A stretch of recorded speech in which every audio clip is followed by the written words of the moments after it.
একটি ছোট্ট নিষ্পাপ বোন ছিল যে তার ভাইকে ভীষণ ভালোবাসত। প্রতি বছর খুব শখ করে ভাইয়ের হাতে রাখি বেঁধে দিত।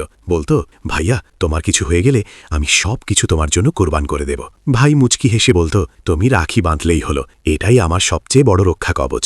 সময় গড়ালো, ভাই বড় হলো, কাজের জন্য শহরে চলে গেল। বোন রইল গ্রামেই, পড়াশোনা করছিল মন দিয়ে। হঠাৎ একদিন ভাইয়ের ফোন এলো, আপনার বোনের রক্ত দরকার, অবস্থা খুবই গুরুতর। ভাই দৌড়ে হাসপাতালে পৌঁছালো। ডাক্তার বললেন, আপনার বোন ব্লাড ক্যান্সারে আক্রান্ত, হাতের সময় খুব কম, শুধু কয়েক ঘন্টা।